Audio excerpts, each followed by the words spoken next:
It's mic'd up with Mikie Mahtook. Got the boys in. I got Lloyd. We got J. Mitch. We got Jackie Boy. He tried to jump up and he might have knocked it in. Good timing. Let's go. What a start to the Monday. I mean, I'm from Lafayette. My boys will come in and say, oh, God. So me and Joe on the ground, I got Joe in the headlock. And he's sitting there, he's punching me in the stomach, like, punching me. Here, is everyone sitting around? Who here thinks Ochinko can practice today after having 5 full beers? And he goes, Chad Jones, right? Chad's doing the team 6 minutes. For 7 minutes, right? Chad's like, no, man, I don't think Ochinko can practice today. And I was like, I look back and I'm like, Jesus Christ. I saw you there. You were more fucked up than me. On the spirit plane had some issues, I think. She was sleep farting. you heard her or you just thought it was her? I sat right next to her. I smelled it. Whoa. What was that? Time for the show.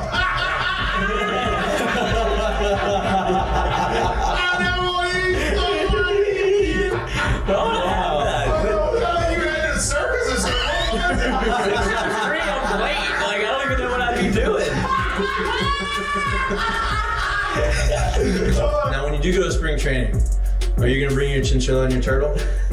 My dad tell you about it.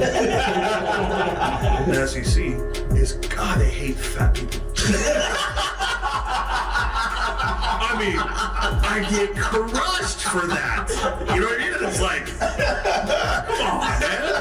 Hey, just the South, bro. You got a bunch of food down here. Like they should. Players, look at Lloyd.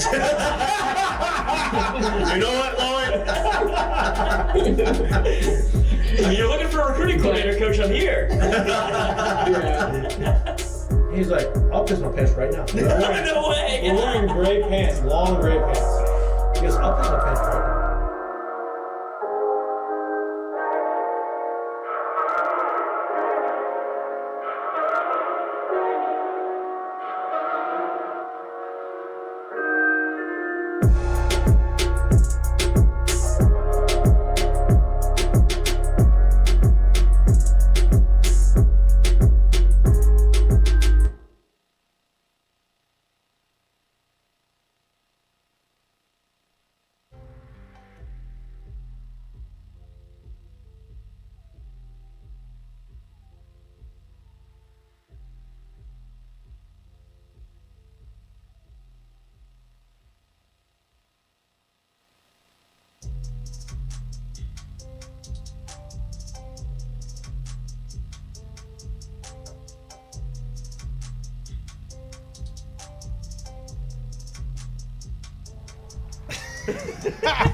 Hello. Welcome back to Mik'd Up. Today is Monday, April 29th. We got a big show for you today. We got a new mascot. Yeah, Tootsie. Little Tootsie. Little Tootsie in the building. Lloyd's cat. He's had her for 8 months. It's her first audition. It's her first audition on the show.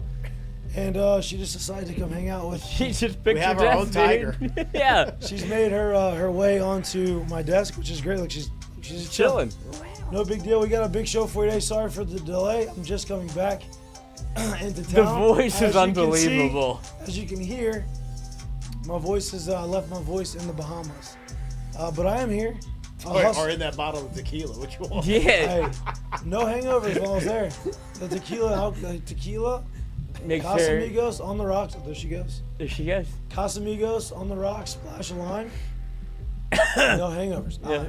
No clearing the throat. No worm? Ain't gonna happen. It may have been the our regional sales leader who took us out to the rooftop and started pouring champagne down my throat. That may have been the Make it foam? something. But big show for you today. A lot to talk about. Regional sales manager sounds like a No, lie. sales president Oh. of the region. Like he's the president of our region. Yeah. Great guy. Clearly. His son's on the Corn Ferry. Is he the Sounds a ball. 15-year-old? His son's a baller on the Corn Ferry tour. Is he Played at Ole Miss. He's a stud. But good for him? yep, that's not what we're here to talk about. We're here to talk about sports. That is sports. LSU sports, Saints, LSU baseball wins their second straight weekend series.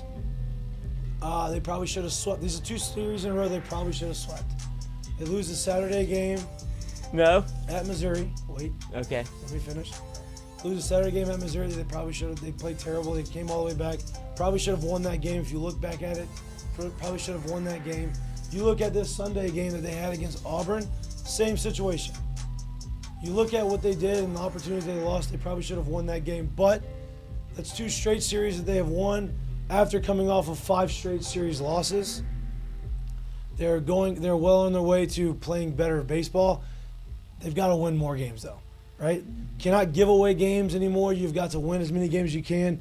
We're going to talk about that through the course of the show. Won 6 out of the last 8. They've won 6 out of the last 8, but the 2 losses are in the SEC. Right? Let So LSU get hot. they are playing better baseball, but they have to take advantage of all the opportunities that they can. LSU football was prevalent in the draft. 6 players drafted. 3 in the first round, 1 in the second round, which shocked a lot of people. What? Why are we laughing? Goddamn you, Matt House. Hey, do you think those guys are What's happy? dead may never die. Do you think those guys are happy going Fuck there? no. Why did they do that? Do I think who's happy? The players. Going where? Play for Matt House again in Jacksonville. Yeah, no, probably not. I mean, 2 of them. 3. The third one's an offense. He's There not was gonna- one that had a very evident video that came out that I think he was undraftable to Jacksonville. You think? No, I'm That done, seem- dog. I'm that good with seemed you. I'm like good they with ended you. on great terms. I don't know. We'll see. We'll see. I don't know. I But don't know. congratulations to the 6 guys that were drafted. Congratulations to 3 first-rounders. Yep. A lot of quarterbacks went in the first round, 6 of them. How do you think that went in the draft room when Matt House was like, no, dude, they're good. Y'all had the worst. And then you have Nick Saban in the draft room going, if y'all had a defense, Jesus, should have won an Natty. And Brian Kelly just had to wear it. I didn't see that. I wasn't watching. I couldn't watch. I was gone. But you don't have cable? I didn't turn the TV on one time. I was in paradise, coach. Sounds like it. Well, we had a long Thursday night. Allie had the Fort Cancer ball. She was a tastemaker on the Fort Cancer ball, so I was doing that all night. Couldn't do it. Then we had to wake up at 3:45 in the morning to go to the airport on Friday, and I just, I was. You need to get I was with present. private aviation. Private planes going to the Bahamas seem like that's pretty expensive. That's Jeffrey. Jeffrey. I don't know. No, Jeffrey was in the Bahamas. I know. That's his own island. It's a different island. 2 islands. Yeah, well, not anymore. No. On sheriff's sale, I'm sure. You probably go get it for a cheap deal. If you want, maybe go get someone to like demolish all the stuff. Maybe, I don't know, dig up some shit and move it. Sanitize the whole island. Whatever you need to do. But I'm sure you could get that island at a pretty cheap deal. We'll Cheap see. rate. Staying with the draft conversation, the Saints, much to your surprise, Lloyd, because you're not a fan of. As an employee of New Orleans South Football, I'm not a fan. You're not a fan of the guy who makes the decisions, I feel like. Mickey was on the right shit. But the Saints drafted there she goes again. The Saints drafted, I think they've had a pretty successful draft. I like the Spencer Rattler pick. I know y'all are like unsure about it. He's a very talented guy. I think that over the last couple of years in South Carolina, he's shown that he's matured a little bit. Well, he hasn't really right, right, but he hasn't really been in the news for the stuff that he had been in the news and been talked about before. So, the talent's there. He was voted team captain, all of those types of things. Maybe that's a steal in the later part of the rounds because he's got top first two round talent. He just didn't get drafted in the first 2 rounds. Light a fire under old boy's ass. Yeah, look, that's the biggest motivation, right? People who doubt you, people who don't think you're as good as you are, or think that you are overrated or whatever it you is. were talking about Carr's ass, wasn't you? Mm-hmm. What? Oh, you go. That's point. what I think you were talking about, right? That's Yeah, two. That's 2 quarterbacks they drafted that are backing him up. That are What was on drugs? They've invested. Couldn't tell. They've invested money in. Yeah, exactly. First rounder, obviously, offensive tackle needed it. Needed it. Got it. Second round is probably my favorite draft pick that they had of the draft. I think it's a good one for him. Kool-Aid McKinstry, obviously from Alabama, obviously super talented, was supposed to get drafted higher than he did, fell all the way to the Saints. Saints drafted him, and I think that was a. You got him. You got Marshawn. You got Alontae Taylor. You got some guys. Who you cover got some people you out got four or five cornerbacks deep, which now you have to do in the NFL. I think it's good for him too in the sense of you at the later stages of his career. I'm not saying he's old and Gray, out of it, but like you're also kind of taking Tyron a little bit out of coverage a little bit more and allowing him to stick his head in the box and Kinda do roam what he and did at be LSU. free and kind of be a little bit more what he did at LSU. So I think that's going to help that defense a lot right there. You can tell they are trying to replace. I was surprised. The older I was guys. impressed by what they did with the So draft. they go draft obviously a second. Like Marshawn Lattimore is really good and he's still young, but you're gonna have to pay some of these guys, and some of these older guys are probably gonna be gone. So you draft a guy who you're hoping to be all pro type cornerback and Kool-Aid. You're drafting the linebacker from Texas who makes a ton of plays. He's a ball. I mean, the ball always seems to find him. It really feels like that. Like he had a bunch of interceptions when he was at Texas. He made a bunch of plays in the backfield. Seems like he's very smart. So you feel like they're trying to replace that. They drafted a defensive tackle. And I forgot Adebo too still there. Yeah, Adebo. Just side, but, I know. That's a lot. That's They a lot did of guys good. that can cover. They did Yeah. good. That's a lot of guys that can cover Yeah. back there. They did a really good job. I think they've set themselves up. Obviously the offensive line is the biggest thing. Ramchek's probably not going to play. You don't really have anybody on the offensive line anymore. Now you got to hope that Trevor Penning somehow figures something out because you spent a first round pick on him. Maybe 2 first round picks. You're right, 2 first round picks on him. So you're hoping that he can do something serviceable and be good. You don't have to be an all-pro, just good. Be a starter. Be a serviceable starter on the offensive line. But, I guess to be determined, but it looks like on paper they had a really good draft. And you have. I'm struggling with his voice, Coach. And you have Andres Pete still sitting there in free agency, who the Saints will probably re-sign and overpay again. I don't think you. You have to have him. Yeah, but you're not negotiating against yourself, so you don't. They've done it before. But they've done it before. They continually do it.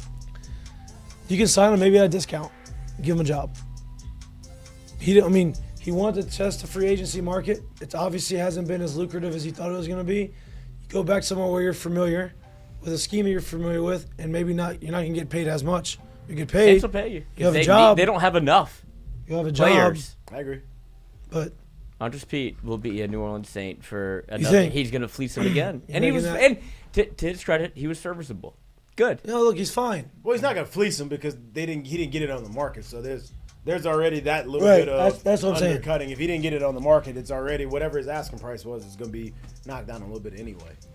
But all in all the Saints had a really good draft. I was impressed.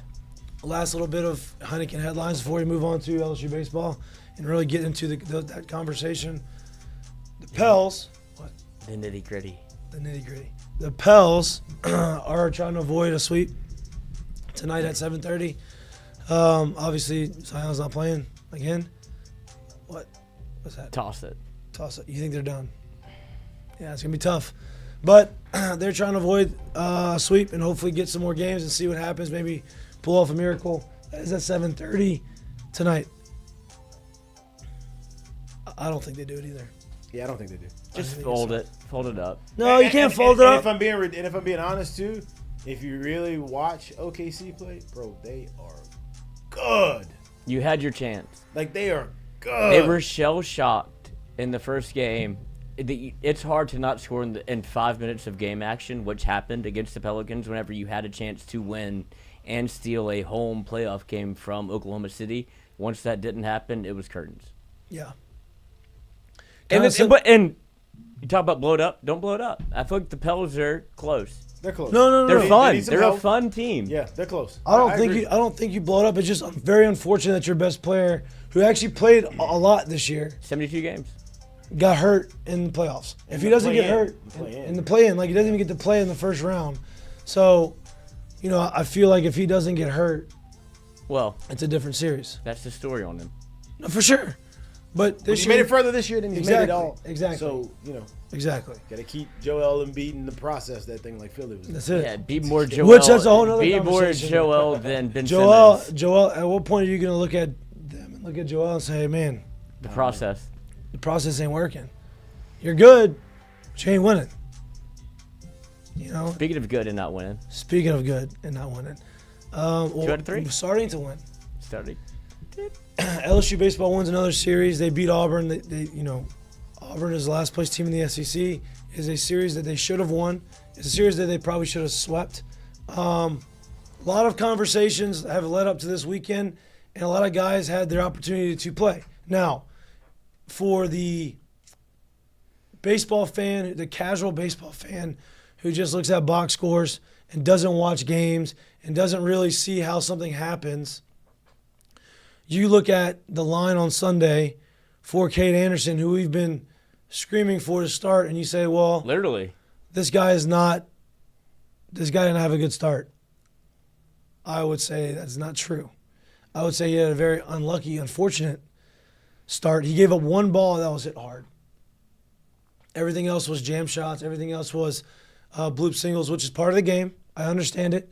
He faced 5 batters, got taken out, and 2 of his runs got cashed in. But it's part of it. It happens. It goes on his line. They are hits. It wasn't like he was getting hit around all over the field. It was just kind of very unfortunate. Before we get to him, I want to start from Friday. In my opinion, Luke Holman, great starter, right? He's been the best pitcher up until now. I think Gage Jump has jumped him as ace, in my mind. I think Gage Jump over these I know it's only been 2 starts, but it's been got to have him starts. And to me, he has turned into the guy, a bona fide Friday night guy. That's 2 straight starts that he's absolutely dominated. And The stuff plays. in a team that's in a situation as part of the season that's much needed. Do you agree? Yeah, so I disagree. Okay. But what I do like is that he's actually showed up. So here's the thing. Let's just tell a tale. If you're going to have a winning team in this league, a Luke Holman is needed. No doubt. Right? Like, to me, Luke Holman on a winning team in this league, like a legit winning team in this league, is what Ty Floyd was for you last year. Right? Now, don't get me wrong. I still think Ty had more top-end stuff, if you will. Luke's more of a pitcher. Gage Jump has the stuff of a Friday night guy on a winning team in this league. So now that's 2 starts in a row where he's showed up. And so in my mind, when I say I don't think he's jumped him, because to me, 2 starts doesn't jump you.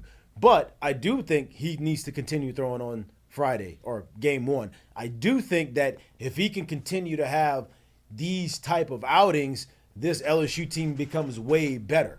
And I do think if he does that and gives you a chance, then having somebody like Luke Holman is awesome to have on game 2 of a series. So, like, that's where I am when it comes to those 2 sides. It's not something in a sense of, no, he hasn't looked good. He's looked great. He's looked awesome the last 2 weeks. And I think he's coming on at the exact right time for this team to make a run and kind of honestly what we thought we were going to get out of him. It just so happened that he wasn't there yet with the staff that's underperformed to this point. Everything that was been told to me leading up into the season from the fall is that Gage Jump is the most competitive pitcher on the team. He's got that mentality. That's what they were saying in the fall. Stuff. He's got, obviously the stuff is elite, but he's got that mentality of, I'm going to go after you, I'm going to go and attack you, I'm going to get you. Now, he didn't pitch last year. He had to figure some stuff out. New league. Started off not as great as he probably wanted to. Over the last 2 weekends, 14 straight scoreless innings. He no walks this weekend. And, that's what you want from your Friday night guy. One walk the weekend before, so that's... Right. Yeah.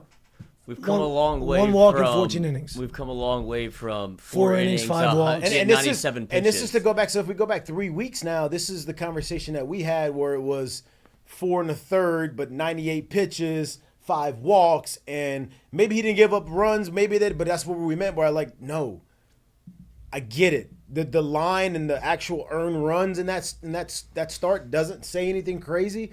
But that's not a great start, and that's not what's going to really give you the chance to compete week in and week out in a game 1 against someone else's ace. Like, you just need more efficiency on the mound on those days. And he's given it to you the last 2 weeks, and you're like, oh. Yeah. Okay, this is what it looks like. Yeah, you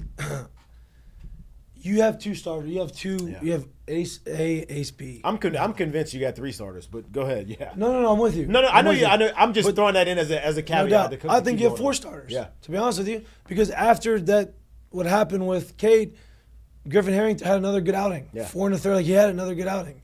So you have 4 guys that you can throw out there that you can legitimately feel comfortable starting. Now, another guy who pitched this weekend, who I was like, wow, this is new. This is good. This is what you probably thought you were getting when you transferred in. 9-9. Oh, yeah. Christian Little, 2 outings. Lights out. Lights out. He's Like, had it. He showed it last year. talent-wise, never been the problem. It's trying to figure out how to make the talent perform on the field. Especially in 2 innings, conference. 4 punches on Friday, and then comes in on Saturday, right? Yeah. Was it back-to-back days? Another Dust. really good outing. So that's another guy that you look at and you're like, man, down the stretch, LSU continues to win, makes a postseason run. Don't let LSU get hot. This is a guy that you can really start to lean on if he continues to do this, right? So those are all really, really with like good things. with like top end stuff too. Yeah. I mean, he was the number 1 pitcher coming out of Southern California. You don't find those guys just walking on the street that can give you There's number 96 90s. with a 90-mile-an-hour cutter and a banger. You don't just find all No doubt. those. And then, you do what you do. You won 5-0. Dominant pitching performance. They don't give up a run. On Saturday, I think you see how Jay's going to use Ackenhausen from here on out. Ackenhausen is That's that where guy. the questions I thought it was come. going to be Griffin to do that. It's that's going to do that. Hey, you're going to be the guy if we throw you on the weekend, on Friday or Saturday. You're not starting on Sunday. If we don't, you're starting on Sunday. They used him on Saturday to get out of a jam. Gets out of the jam, keeps him in the Stopper. game, right? Obviously doesn't start on Sunday. What I love about Saturday is the first time all year that somebody came up with the big hit in the big moment and walked him off, right? Like, that's a good sign. Right? All, Like, but, really but good all sign. of that, but that entire inning, like you got that inning was led off by Milazzo, who, Yep. once again, now let me go bring it back to, like I don't want to go too far, but what did we say about Milazzo? And I swear this isn't a knock history. on Brady Neal. It's not. But somehow Milazzo's inserted behind the plate, and you get 0 runs. You get what, 2? What they score? I don't think it was 2. But on Saturday, what did they score? They scored 2. 2. Okay, so it was 2. You get 0 runs on Friday night. You get 2 runs on Saturday, and I think you only got 5 or 6 runs on Sunday. My point to it is you get that guy behind there, and all of a sudden these runs go down exponentially, if you ask me. Yep. And then now you also got clutch plate performance by him. I get it, man. He's not about to step in there and give you the big time upside, the power potential, but he's passing the torch when he gets up there. He's giving you good at bat after good at bat, and that 9th inning does not happen if he doesn't lead off the inning the way he did. Right, no doubt. And you're starting to see the little things in baseball, right? The winning plays in baseball start Turned your way. Exactly. So, hey, 9-hole hitter gets a base hit to start off the 9th. Tie game. We need a score. All right. Guy gets on base. Then he gets sacked over to second. Executed it well. Then you get a runner. Runners on first and third? Oh yeah, because Ashton Larson singled. Right? Runners on first and third, 1 out with your best hitter at the plate. Tommy's come up clutch time after time and time again. Didn't work out this time. He strikes out. Jared Jones gets intentionally walked. As he should. As he should, right? And they As he shouldn't. I think that was a bad move. Here's why I'm gonna give it as a bad move. If I just put it in a vacuum, dude, like I know Jared's got the 80 million homers, right? He's swinging it well. If I just asked you, like us knowing this team well and seeing this team play a lot, if I just said, hey, 1 at bat to go, I got 1 out to get, and I need 1 professional at bat, meaning I need you to put the ball in play, preferably put it in play hard. outside of Tommy. No. Between the 2 that you had the choice of. Literally, Jared Jones or Pearson. Yeah. Which one are you choosing? No, I mean, I I'm get it. right now choosing Pearson because I'm in a spot where I'm saying, hey, if I know if I want to put Jared Jones on, he still maybe, possibly just maybe susceptible to me just breaking balling him to death, and maybe he swings at some shit that's not a strike. So maybe I try my luck there, and maybe they said, look, I don't want to bounce this shit and it goes to the backstop and we lose anyway. So maybe that came in thought. But I would, if I'm on that side of it, I would have said, let's try this. If it doesn't work, then I know we'll still have to pitch this next guy anyway. They didn't. I understand. But they didn't. Right. I understand it. Right. I do. They chose to pitch to a guy who He's just so dangerous. Like, he is. But you didn't need much. Like, you didn't need the homer. We know this guy puts the ball in play. We know how the professional basket he puts, right? I understand what you're saying, no doubt. Looking at it, for sure. And I understand what they thought. Oh, we're going to give it to a guy who doesn't scare us necessarily as much, but you didn't need to be scared. You just needed someone. You needed to avoid someone putting the ball in play. And like I said, maybe the thought was, instead of us going up here flipping breaking balls and getting our guy out of a rhythm and or taking the chance of bouncing one and they score anyway, let's just go ahead and put them on and try to pitch next time. Maybe that was a thought too. Or hanging one. Yeah. Or that. Because they're not very good. Don't forget. No, right. They're not good. They're not I can good. promise you that they didn't think that, hey, if this guy's going to walk us off, it's going to be. They didn't think it was going to be a double off the center field wall. And I don't. Here's the thing or too. a single because no. It wasn't even off the center field. It was hit over very well, but they also played him shallow. That's the other conversation. So I don't even understand why they played him so shallow, like in the sense of. That's the other conversation. Stupid. Man was on rockets to try to go get that baseball. Yeah. And shouldn't be in that spot. You should be camped if you're. No, he wouldn't have made the play anyway. You're not supposed to be on the, maybe not on the wall, like because you got to prevent from the bloop single, but you don't need to be playing as close as he was playing. Yeah, I agree with that. Right? It's not a no double situation, obviously, because that winning run is on third base. Yeah. But no doubles. Way too shallow. That's a no double. I know. But he was way too shallow. Anyway, Pearson comes up and gets a clutch base hit, walks him off, and. To me, it makes me feel like, all right, LSU's finally starting to do some of these little things to make them win baseball games. Well, how often have we talked about getting on the other side of it, like getting to winning baseball? Now, say all the good things. Hard to sweep. Say all the good things to get to the Sunday game. Starter didn't have numbers-wise, line-wise, didn't look great. Pitched better than the numbers show. Didn't have an opportunity to get himself out of some trouble. It was just unfortunate situation. LSU gets put down. I think was it 5-0? You got baseballed. 5-0 or something. 5-1. 5-0. 5-0. They claw back. Milam hits a 3-run homer, makes it 5-3. Then it's 6-3. Then it's 6-4. Then you think they're trying to make this comeback, but they left a lot of opportunities along the way on making that run. They left a lot of opportunities that you've got to score runs in on the table. Right now, kind of revert back to some of the stuff that got them in this hole in the first place, and part of that is the runners they left on base. Right, Jay? Now, I was obviously not able to lock in. ESPN app doesn't work, which, by the way, shout out to our guy on YouTube. That was the only way I was able to watch it. I can't watch the ESPN app. Only way I was able to watch it. Does it? Dude, I can't even do the ESPN app. Like, it doesn't work for me. It just doesn't. It just spins and spins and says, sorry for loading. And guess where I go? YouTube.com. Our guy. I want to get some ads on there. But y'all watched the beginning of that Sunday game. Because some of these are wild ads. Yeah, no doubt. We could get a couple in there, I think. I think he's got some programming that we could use. No doubt. But y'all watched the beginning of that game. Yeah. Give me your take on what you saw and why you think that game definitely should have been won by us, by LSU. Well, I'm not surprised that the game was lost because I do think that there is a slight progression of how you get to different spots.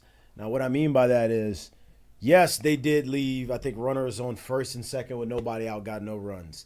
Yes, they did leave, I think, also bases loaded maybe the very next inning or second and third the very next, whatever it was, with no outs again and got no runs out of it. But I do think there's a progression. Now, like, what I mean by that is imagine being in the cage and it's rollover after rollover after rollover, and then you finally say, hey, man, like, let the ball travel and get deep. What usually happens the next swing? Foul ball, right? And then it's probably that's the get right swing, and then the next swing is usually the right, or usually it's I'm late. Hey, you're a little too late. Get going a little bit early. Roll over, and then I found better timing. Here's a line drive right back up the middle. My point is that you usually don't find teams that go from losing 5 straight series to series win or sweep.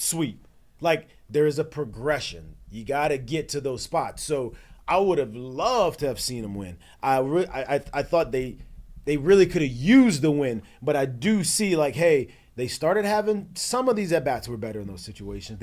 Like Larson had a really, really good at bat. A ball he hit to left center, just right at somebody. Right, that ball gets down. That's 2 runs. They end up tying the game at that point, and then who knows where it goes at that spot.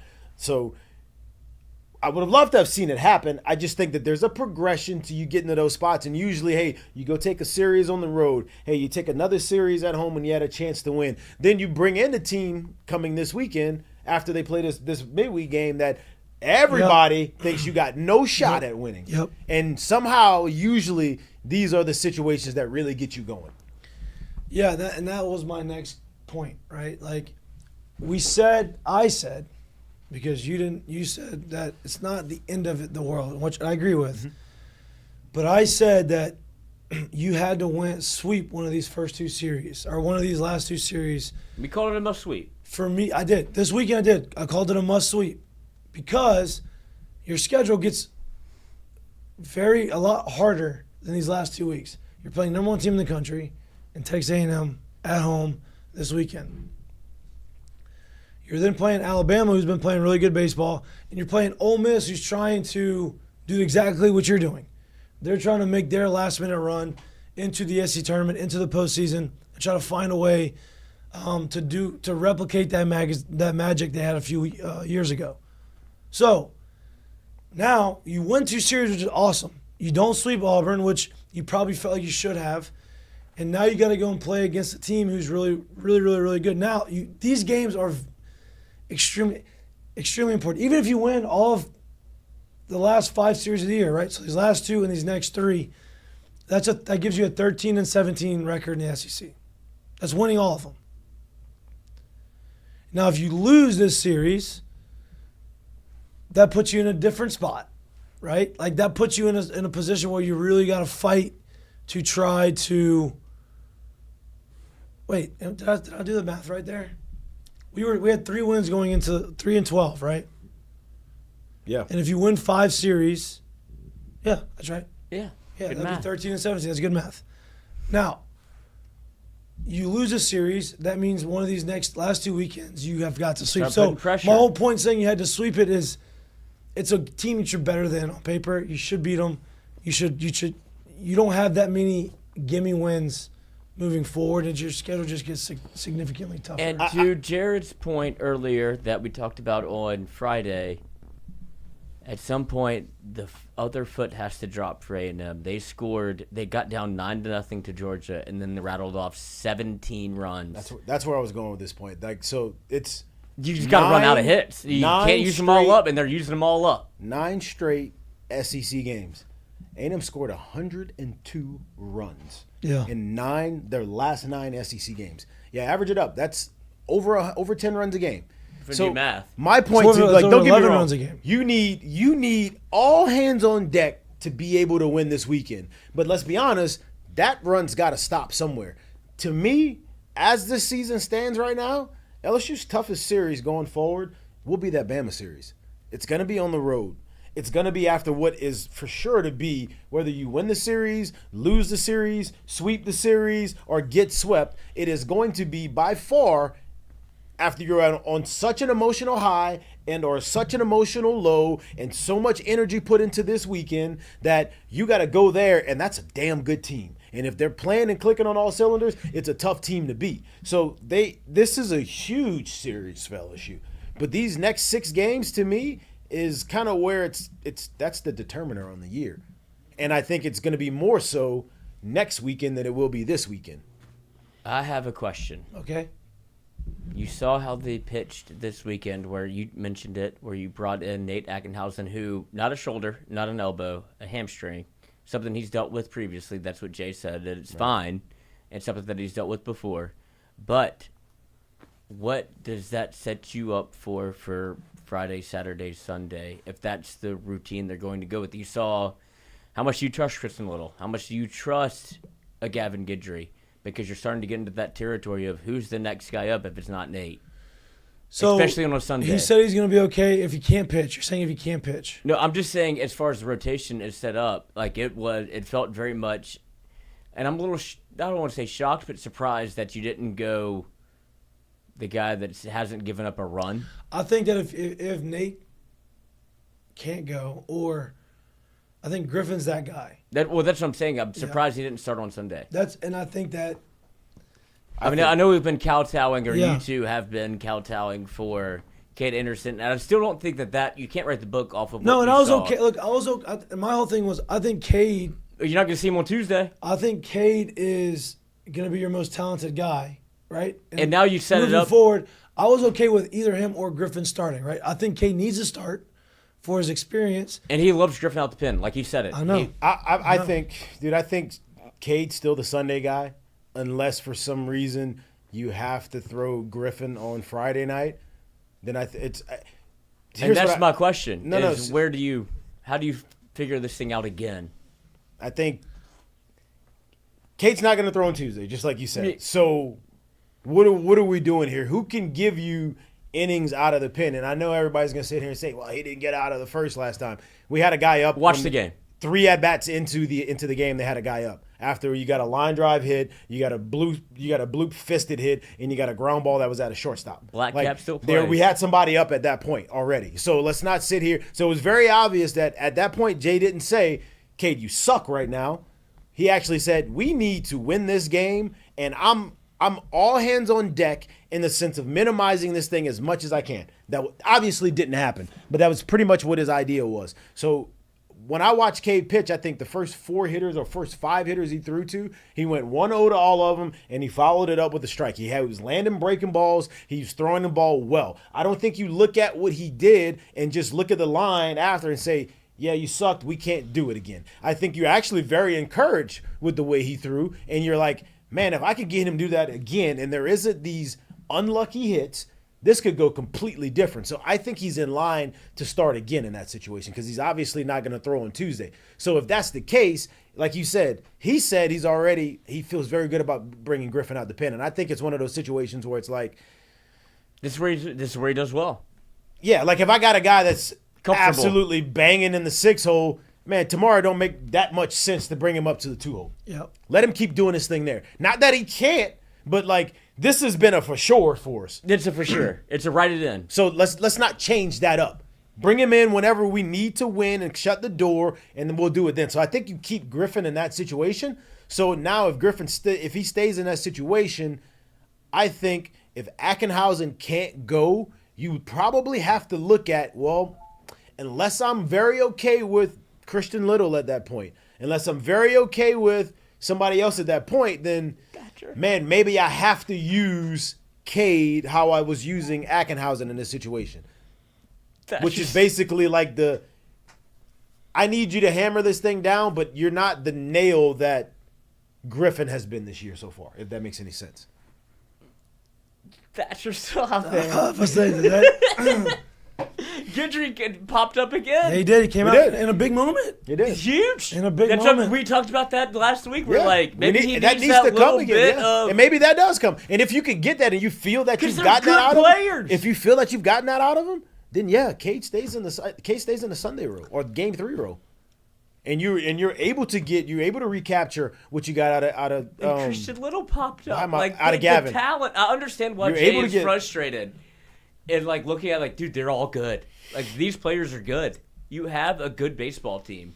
When you look at Christian Little, when you look at Gavin Guidry, when you look at, God forbid, like it's a big if, right? Like if but they yeah, can continue but to put together, perform. But if they can continue to do this, they can beat anybody, right? So like. This weekend, A&M's coming in, like, they have been scoring a ton of runs. Now, this past weekend, the wind was blowing out 5 million miles an hour. In the Bahamas? Like, well, that too was. But during the A&M series, right, like, it was blowing out, like, gust up to 35 miles an hour. So, like, it was It's hard to go. It was, it's hard to score 19. You hit a ball up in the air, it's gone, right? That's just the way that was this past weekend. So if you have a team, pitching staff, that is going to be able to maybe or do what they've been doing over the last couple of weeks, you put yourself in a position to be able to win those games. But I like Cade starting on Sunday. I like him pitching in trouble and trying to get himself out of trouble. He just didn't have an opportunity to get himself out of trouble. I missed live what he did on Sunday and kind of got to the game in like the second or third inning. And he was toast gone. And he was already gone. He was already on the bench. So I made it a point to go back and watch his performance, and I was like, man, I don't feel any worse about him than I ever did before. Like, not a single bit. I actually kind of feel better about him because I was expecting when I see a 5 spot in his outing that he just didn't have it. Like, there just wasn't control. He just couldn't do it because the stuff he has is too good for people usually to hit him around like that, right? Especially when there isn't that much of a book out on him and people don't know him that well. It wasn't that. It was literally bloop, fist, ground ball, and that's another thing. So we talk about this. This isn't a Jay thing. This is how everyone has approached the extreme shifts that in my mind, I'm like, there has to be a point where we get past looking at it like, hey, 60% of his ground balls go here, so just go stand there. I feel like we got to get to a point to where, hey, what's the exit velocity on these? Can we get to this ball if he hits it? Because I hate the thought of shifting so extreme that traditional ball goes out the window. Run-of-the-mill ground balls can't be played. There's no play to be made on them. I hate the thought when I see a ball that's hit right at where a shortstop would be and you get the camera that pans to it and there's nobody in the view. To me, that's a cop-out in the sense of positioning someone. Like, I don't want you to go stand at where you hit Scud missiles at, that if he hits it here, that means we probably missed the spot as a pitcher. That means he probably didn't execute, so you're probably not in the wrong in this situation. Like, stand in a spot to where, like, do you feel like you could really get to that ball if he hits it? Because if you can, that's where I want you to play. If not, I need you to be able to play your position. And like I said, that's not a Jay thing. That's how everyone's kind of run about it's a baseball thing. The extreme shifting that I just don't agree with. Yeah, it's been they've been doing it for a really long time.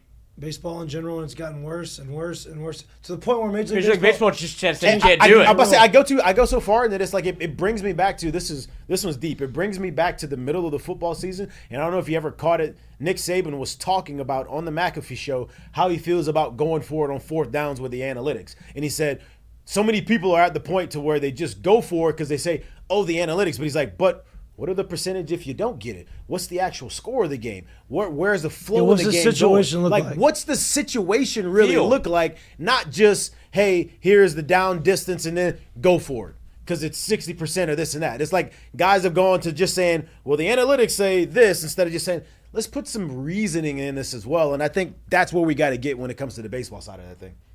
Yeah, I completely agree. They stood there for a long time for a reason. They what? They stood there for a long time. Oh, yeah, no doubt. I mean, they made the oh, shit, right to me. All right. Look, there's situations that you do have a shift. There's situations where you do put 4 outfielders in the outfield. Like, there are situations I'd love to have a rover sometimes. For that, but it's not. Or move the catcher from behind the plate and put him in the outfield. Well, that I don't think ever's going to happen. But there's no, like... Sometimes there's no rhyme or reason. Yeah, it's not an every time thing. We're not all machines now.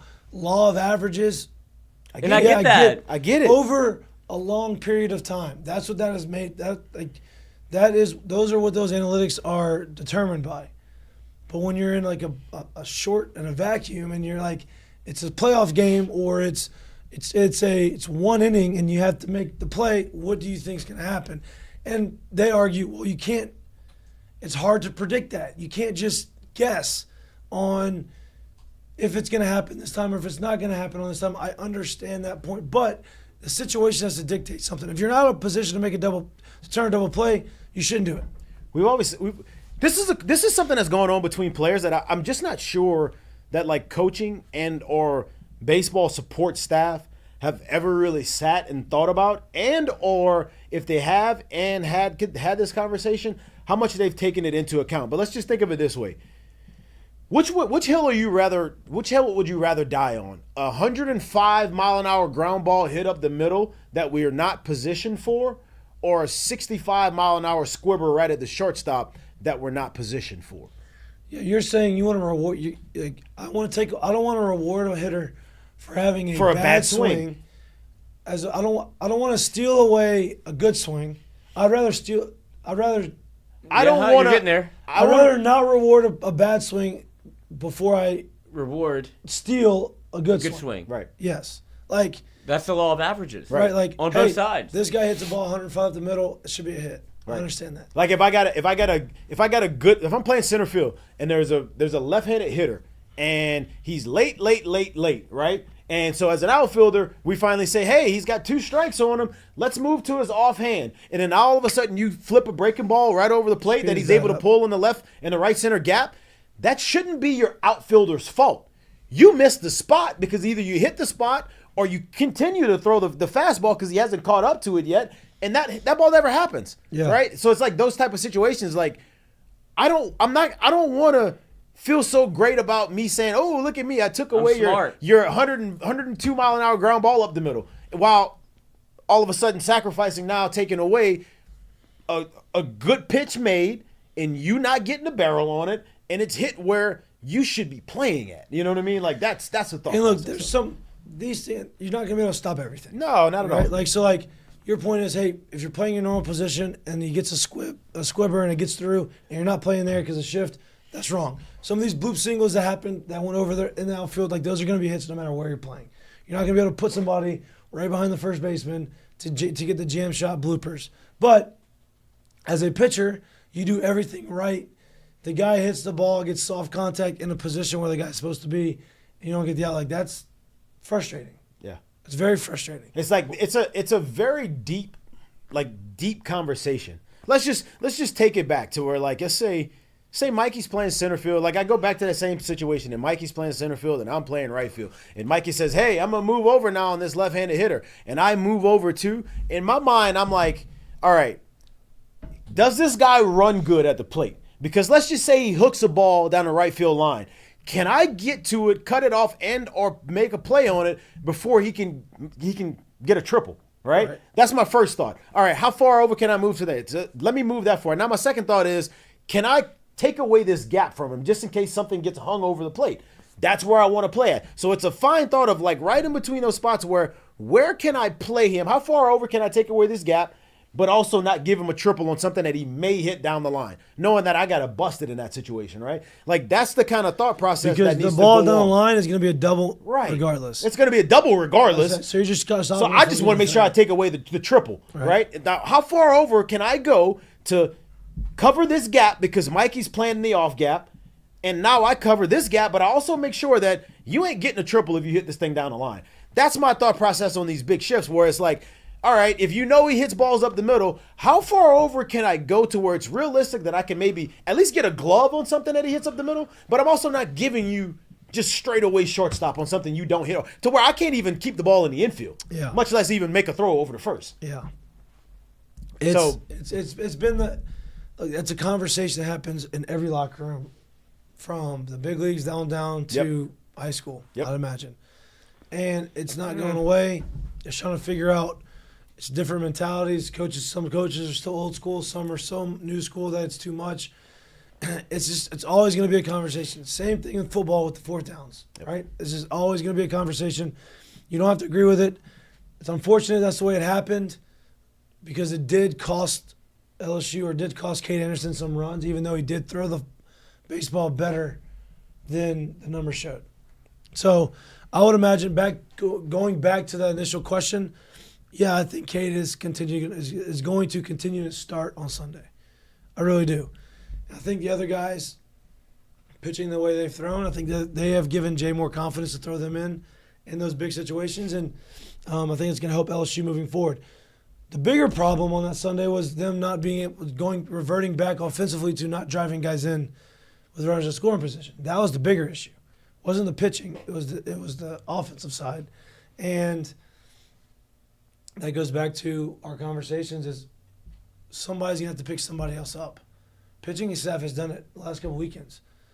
It's time on Sunday for the offense to start scoring some runs, right? And not forcing. Shouldn't be a 3-2 game on Sunday where you need to walk off. Right. Well, it wasn't, but On Saturday, excuse sorry. me. But I'm just saying, like the He offensively, had 10 hits. they've got to be able to start driving guys in consistently. Yeah, and like I said, I think that it's got a chance to come. You would like to not have missed the opportunities that they missed on Sunday, and I'm sure that's something they'll point to going into tomorrow's game against Grambling, going into the weekend against a team that scored a bajillion runs every time they touch the bat, right?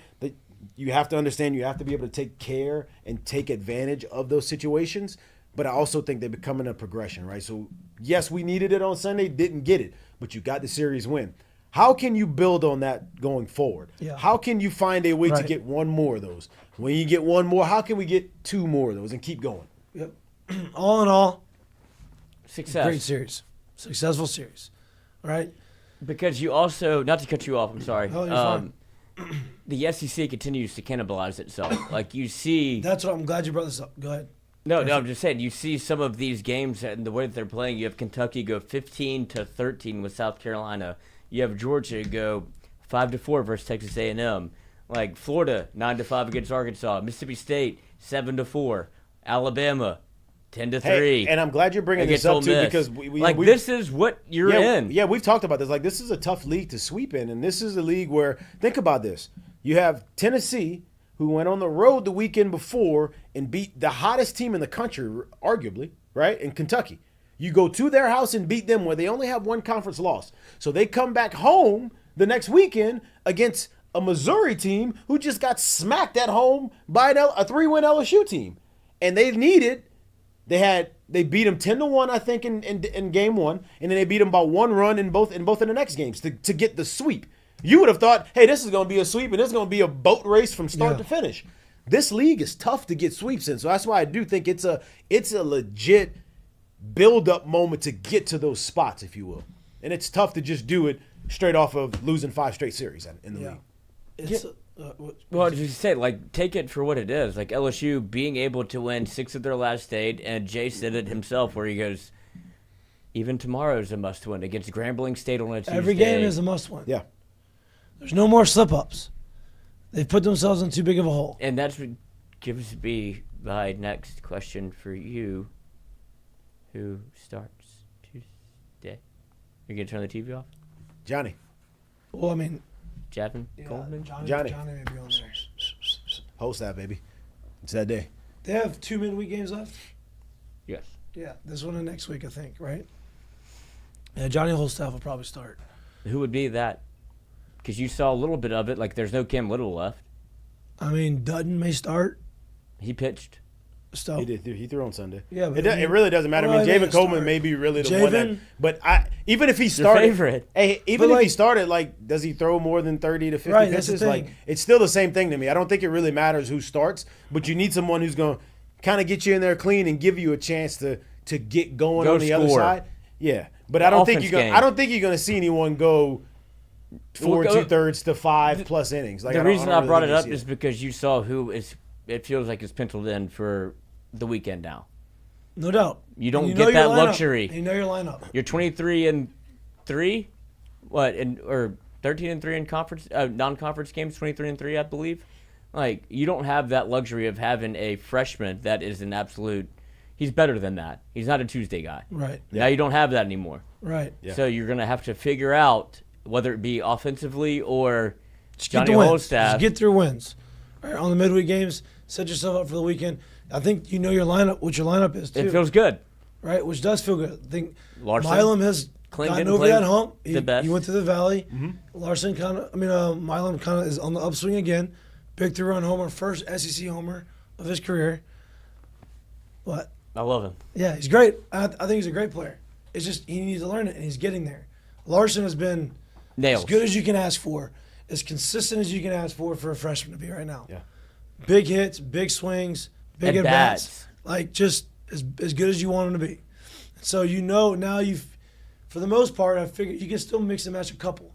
But for the most part, you know what your lineup's going to be, and that's comforting. Should be comforting to fans. It really should. Right. So it's going to be a big week. I don't big think week. you could put enough emphasis on that. No. Like, we talked about it going into the weekend, and you saw it, for the most part, play out Friday, Saturday, Sunday of, like, all right, these are the guys. Yeah, I mean, It's it's a big week leading up to this weekend. Can't overlook Grambling. Obviously, that would be a bad loss. Bad loss. Can't happen. Can't happen. And I think the emphasis is on it. And doubt. we've seen Jay kind of turn the page on going from super tight butthole to like, all right, we're all here, okay? It's going to be okay. Yeah. And so I think even in the midweek games, like that plays a factor of like whether it's Javen Coleman. But like I said, you don't have the luxury of having a guy that you know is better than a midweek starter being able to start. So that's where I kind of asked the question of who's next. You saw Cam Little go, and now it feels like he's a weekend guy. Right.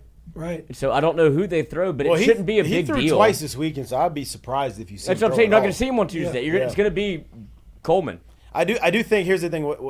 Mikey Coleman loves? might be the guy to start. I do think there's more of an emphasis though for this lineup to kind of get the feel of like, hey, Put up 8. this isn't a like I'm scared we may lose this game, but this is I need you boys to take the same intensity that you've taken it over the last 2 weekends because this needs to roll into an A&M weekend.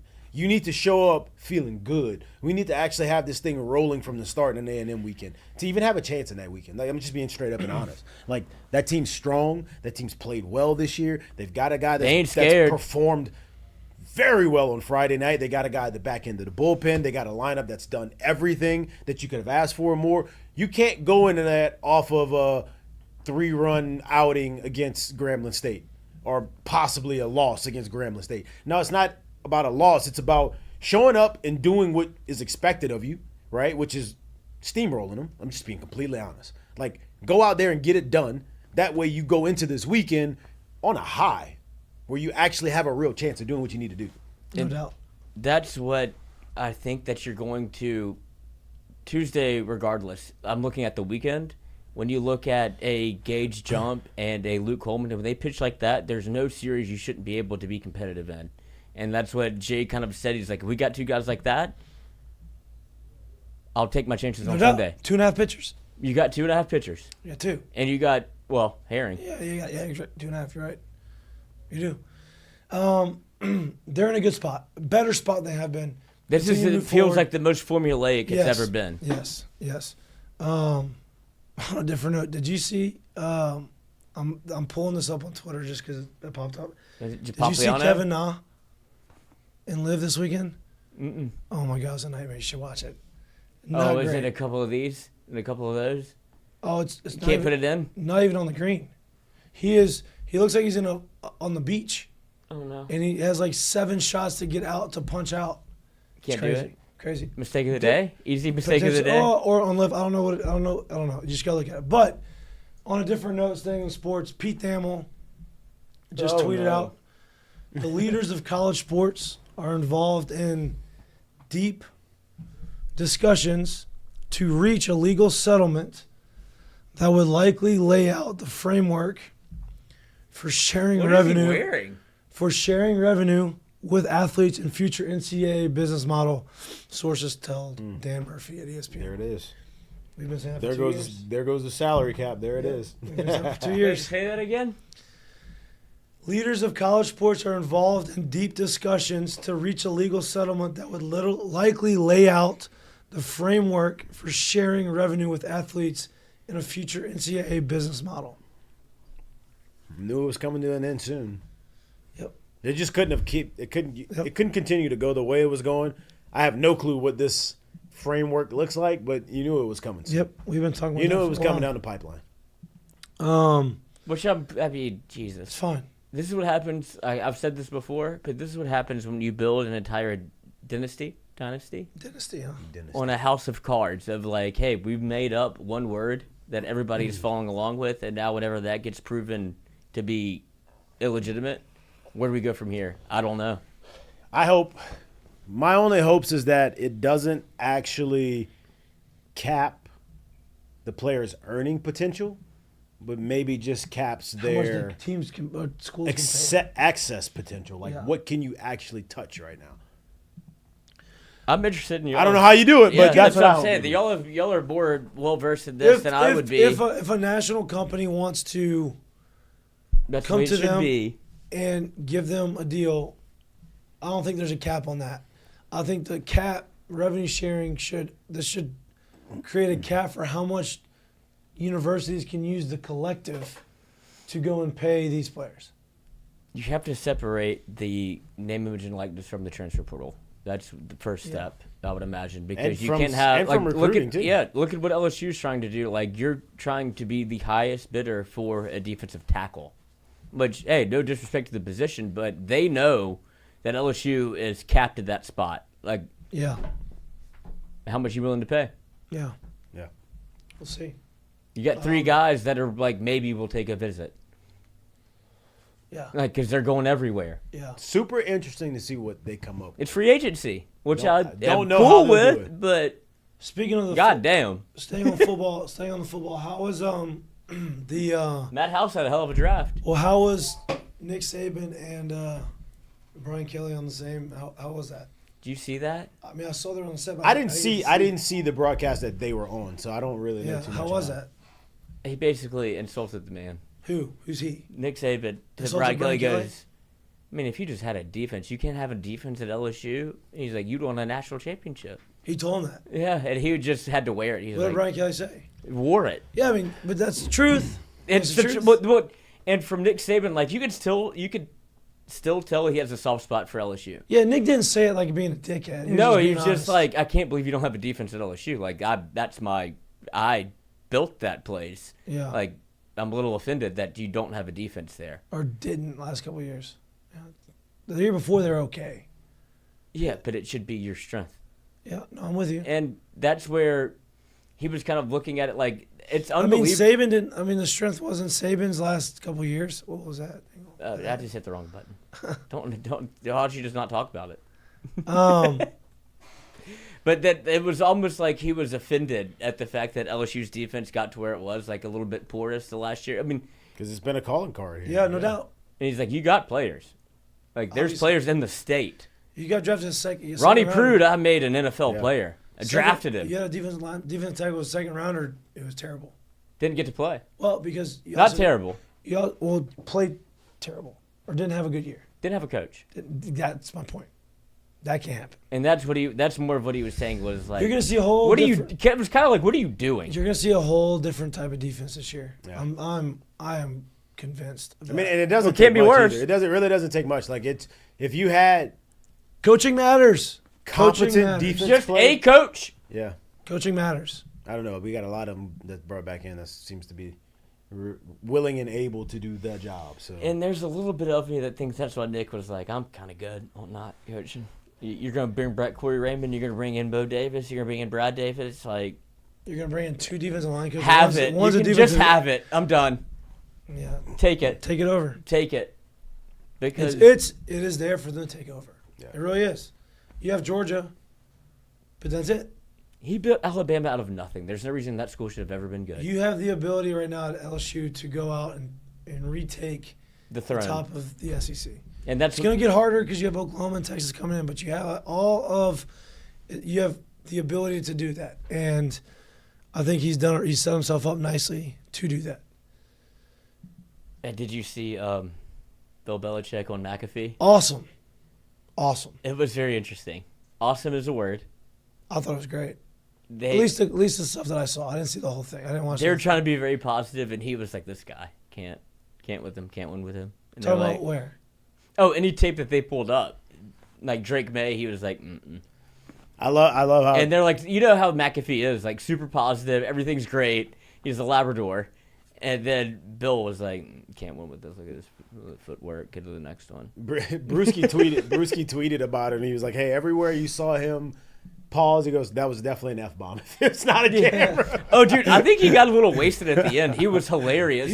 That's why when I say it's awesome, you got to see more personality from Bill Belichick in one show or one outing than you saw in his whole career. Hey, he had that entire damn curtain as a pocket square. That thing was huge, bro. That thing was like all. He's gonna be on McAfee every week this year. Yeah, that was a little forced, like the setup. Yeah, of course, but I mean, he's not. I mean, Belichick's not smooth.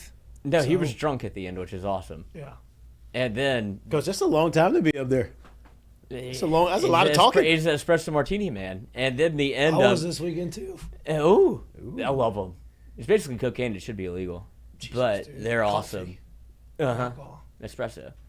But also mistake of the day. Quick, like maybe last second jumper. Didn't have audio for 10 minutes on McAfee, so I don't want to hear anything from anybody ever again. Oh, save it, dude. That was a little bit bigger. ESPN's got $1 billion, He's been and they got. waiting for What you looking at me? He's been Like, waiting for this. He's been waiting for this. He's been like. It felt so good. Like I love McAfee, but I was like, it happens to everybody. Could happen to anybody. Yeah, but it doesn't happen often. It took them a long time to It's their figure biggest out. show of the year. It took them a long time to figure out the volume thing. When they used to come on, it would be sky high, and they could never take it down. So it was taking Oh, them a you're talking about when while. they're on ESPN? Mm-hmm. Yeah. It used It to is. be I like think they're sabotaging. it them a used to little literally be sky high, and they kind of You figured can't that you out. can't sabotage your biggest money maker right now. bit. I think they still have some old guard in there that is like, I don't want him They're in there. not sabotaging. Here's our guy, Normie is out, but I think there's some of Normie's. Normie. I thought it was Norby. Norby. It is Norby. No, he called him Normie. Rest It's in not peace. I didn't get to. But that's crazy. It's I'm a big sorry, sports I'm sorry it weekend. happens. It was a big sports weekend. I didn't really get to watch much of the draft. And I was How kinda was bummed. it? How was what? Just everything. It was great. I mean, you could hear my voice. Had a good time. A lot of awards were given out. Did you get any? It was great. I mean, being there is an award, right? Like we have 1,600 producers around the country in the company. 269 of them were there. So like, you know, like getting there is you have to qualify to get there, which was good. You know, so but there's like a top producer, top this, top Producer that, of what? of Live property and shows? casualty insurance, Oh. whatever. You're talking about that. You said how What do you was think it? he was talking about? You said how was it? What do you I mean? was How talking was about it? like production, like my job. You're saying, You asked me how my trip was. Had nothing to do with production. Like what? I just heard a lot of producers. Had nothing. Yeah. Producers. Yeah, like me. Producing of sales. Yes. So it was awesome. It was really well done. Really nice resort. Very nice. I didn't have to pay for it because it's very expensive. I mean, That's the best trips. I mean, there were like hamburgers that were like $60. Yeah, it was stupid. At the resort, I'm like, Jesus Christ. Guess I'm just gonna go hungry. Yeah, I was Wait, like- so was the resort all inclusive? Like, wait. So who paid for the $60 hamburger? So you get every day. So based off your level of like qualification. So like, you have like Get a hamburger or not? no. You have the normal. You have the normal. Put that down. The normal guys who qualify based off the parameters, they get $150 a day. Per diem. Yep, seriously. For everything else, they have meals. They have events and meals and stuff they provided, and then and anything over is on you, obviously. yeah, right. And so, but they pay for the room, the flights, all that Yeah. stuff. And then they had the area where it's called like a pool. Champs camp. Called the Nexus Club, right? So it's like it's a pool that Assured Partners rented out for us. Yeah. So you go up to And? the. You were in that. For all of us. Oh, okay. For the But whole you were in the Nexus group. Yeah, for everybody, right? Okay, So you could okay. go up there, hang out by the pool, and all the drinks there were free. Right. So it's like just go there, hang out, drink. It was their way of like getting everybody together. Right. It was good.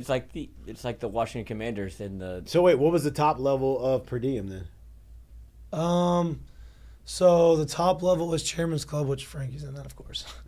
And they get like, so I got 150 a day. The President's Club got an extra day of it, so whatever. And the Chairman's Club got like Black card. they were there from Wednesday until Sunday, Right. and there was Did you play golf? significant. They had a golf course, didn't play. I was only there for a couple days, dude. You're working. I wasn't taking 5 hours, 6 hours to go play. They ran out the whole course though. Yeah, One day. yeah, one day, Sure, partner's doing well, baby. And and me. It was great. It was really fun. It was a really well done, and I had a really good time. I had a guy. This is funny, actually. Young guy, right? Doesn't work for. The company. shouldn't Like- be there Sunday. No. So like, you have like Assured Partners has like the actual insurance agents, but then they also have other companies that they acquired that like are wholesalers, all that kind of stuff. This guy works for one of those wholesalers. He's young, and Dumb. Full of. the Sunday morning. Rum. The Sunday morning is when everyone had the free excursion. Like, you could pick. So we went on like the catamaran, snorkeling deal, right? But you had to be down there at 7:45. So I get up at 7. I go down there. I'm getting coffee. Do you snorkel? I come back up. Well, that's a whole nother story. Which I'm about to. We threw a coup and made it turn around. I'm gonna tell you why that happened. But His voice is starting to make a lot of sense. so we go down there, and this dude's on the blackjack table at 7:50 in the morning, backwards hat, and he goes, "Oh, bro, you stayed up all night too?" Yeah. I'm like, Nah, my guy. I was like, "Nah, homie, I'm gonna get coffee. Like I've been sleeping. I'm trying to get this whatever." He said, "I'm up $4,500. I think you lost it all." He said 24 hours. He said he took an Adderall 2 a.m. Just gone. Counting card. Yep. But then we go to the catamaran. We're doing the story and shit. Well, it's the one morning where it's like extremely windy, overcast, rainy. They should have canceled it, but they didn't cancel it. And so we go on there and we're like, this is miserable. And so we get out there and they say, okay, nope, we're not snorkeling. It's too rough. The water's too rough. Sun never comes out. We're miserable. We get in there, and one of my coworkers' husbands, who's an attorney, and he's funny, like funny. And so we get out there. It's stopped. It's anchored. He goes, "We want to go home. We want to go home." And he starts banging inside. Everybody on the boat starts doing it, and the captain like freaks out, turns around, and brings us home. Oh, you're not for scuba? We start 3 hours early. Just go home. Screw it. We don't want to be here anymore. We went home. Fucking out of here, We dog. got our way. It was miserable. But it was Oh, fun. you're not for scuba? No. And then we get home. It's sunny. It's great. But The guy's still on the poker table. yeah, Probably. that guy was a problem. Yeah, no doubt. That guy, that your only time? Tom Brady and all those guys were there. Was that your only time seeing him that weekend? Oh no, I saw him. He was bebopping around. He was I bet. He was like this tall, backwards hat the whole time, like young dude. But Tom, Gronk, Edelman, Chipper, Jones was out there. All these guys, Terry Bradshaw, they were there for like some sort of party. So we were coming back Saturday night after we had gone out.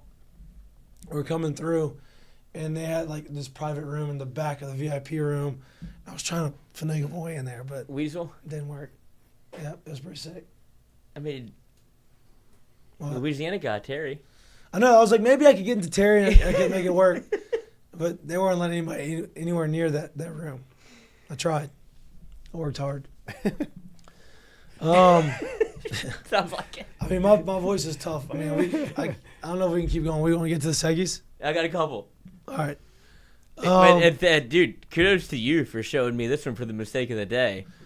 So, yeah, Mistake of the Day is brought to you by our friends at Dozy Place. This is a tough scene. And is that his fault or it's... I don't know. I'm watching it all in real time. How's a golf course look like that? It's live, baby.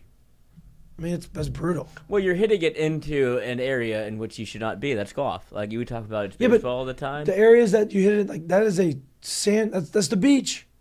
Well, don't do that. Like you can. How is that even part of a cool golf course, though? That's not a sand trap. That's not even like a, I don't know. Yeah, you can take it unplayable. It's up to him, or you can call a burrowing animal. But that wasn't unplayable. When I caddied, that was a big burrowing animal. He's not happy. Look at this. He's over it. This looks like me. The last one was a good out. Yeah. I mean, this you should take. I mean, there's footprints there. He should take it unplayable, or They probably didn't let him. no. I mean, if you have footprints there, you should be able to take line distance. Like if you had a caddy worth of Right. salt. Well, it's not the caddy. It's the rules officials, right? Right, you call him over. Right. I mean, Tiger Woods moved an entire fucking boulder. We can't have this happen. This is And bad. this is why he's pissed. I get it now. Yeah. Right. This is now you got a great lie, Yep. but I'm still gonna be pissed about. Oh my God! What? I mean, that was aggressive.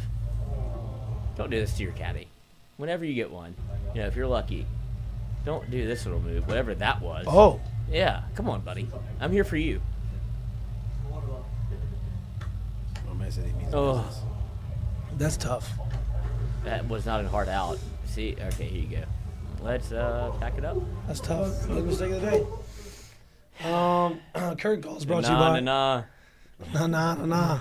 I got no voice. Hey. I'm struggling. I can't believe I made it through without losing. I'm gonna wake up tomorrow, probably have no more voice, but whatever. Curtain calls brought to you by our friends at Assured Partners. Man. Do you have headphones? No. Have you seen this John Kruk? Oh. What are we doing? It got a little too much in the weeds. Oh, you want to play that? Is that your curtain call? Absolutely. It's so quickly. Crucky. Crucky's known to just say what he wants. Booze a little bit. Yep. He's probably had a couple in there. No doubt. I mean, I respect it.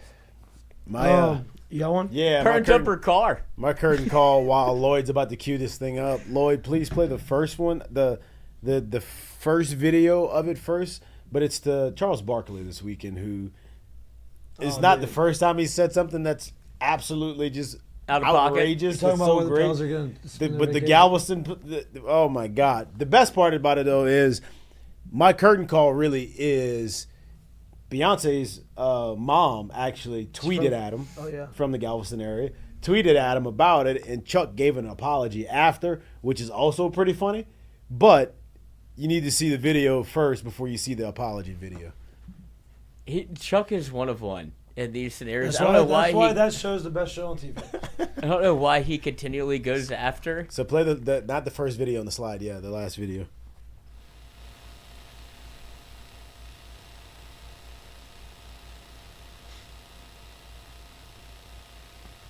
Mom? Beyonce's mom. Yes. Chuck, we don't play about Galveston.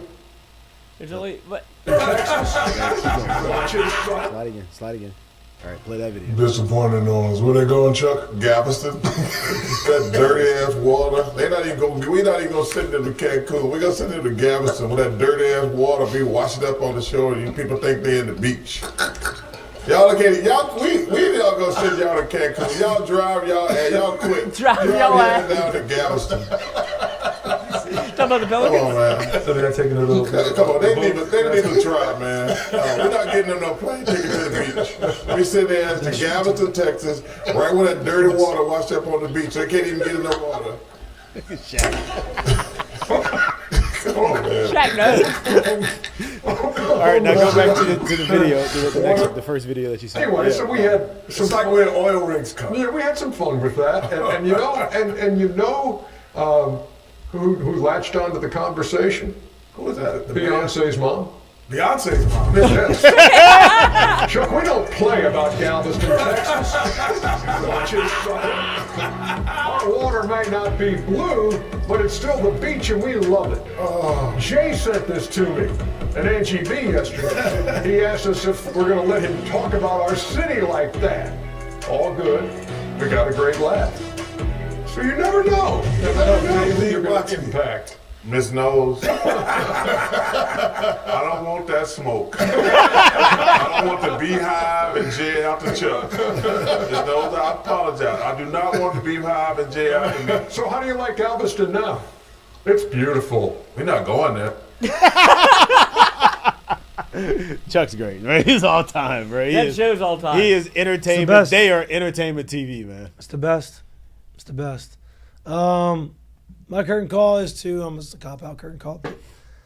Your mom? What? That's usually what we do here. To my mom. Somebody like a birthday. My birthday. Oh, okay. Just to all the guys who got drafted. You know, honestly, curtain call to Mason Smith, to be honest with you, because he curtain call to Matt House. He knew something that we didn't know. He got drafted higher than any of us anticipated. We don't question why he left. Curtain call to measurables. Measurables. Potential. They matter. Curtain call to potential. Because that's what he got drafted off of. David Eckstein. That was not potential. He had or measurables. Yeah. But no, I like Mason Smith. I think he's a great talent. I wanted him back. I thought he needed to come back. He obviously knew more than I did. Because good agent. Drafted. Yep, good agent. So shout out to them. Shout out to everybody who got drafted. Shout out to the Saints for making Lloyd a fan again. Yeah, man. Yep, there you go. I hate Spencer Rattler, but I'll get all right. over it. That's all we got Rattler. for y'all today on this Monday. I apologize for my voice. It'll sound better on Wednesday. I doubt it. We'll be back in studio on Wednesday live from 6 to 8 p.m. We will have some guests, special guests we haven't had maybe in a long time, that people are going to like to hear from. We will talk to him, Dad? ask him all the questions, potentially. You're alive? Potentially. What the hell? That was on me. I was giving him some space. He did. Yeah. You know? Who's to say? Hopefully, who that is? Jay will be on the show on Wednesday. So tune in. live from 6 to 8 p.m. on Wednesday. Hear about what he has to say. It's also Ask Mikey and What Mitch. if they lose on Tuesday? Still coming in. It's also Ask Mikey and Mitch on Wednesday. 30 questions in the chat. 30 questions on Twitter, Instagram. If there's something that you want us to ask Jay, that little vet, we will potentially ask him what you want us to ask. We appreciate the love and support. Like and subscribe to our YouTube channel. Enjoy the rest of your Monday. We'll see you on Wednesday. Peace. Peace. I need my voice back. From Fonzarelli. I also fucking hate Rattler. He sucks ass. Let's ask Mikey and Mitch on Wednesday. I don't hate him. I think he's gonna be Have you okay. seen the QB? I did hate him. I think he's matured. I have Turned over a leaf. I've grown to like him more. Street fight. David Carr. Derek Carr. Or Spencer Rattler. Who wins? It's a hard one. I'm I don't think asking. they'll fight. I think they'll Just insult each other? yeah, they ain't gonna. Or transfer? David Carr's bigger. I mean, Derek Carr's bigger. Them boys ain't fighting nobody. Them boys ain't fighting nobody. Nobody. Buddy. You just got it better than us? Nobody. Nobody. I need my voice.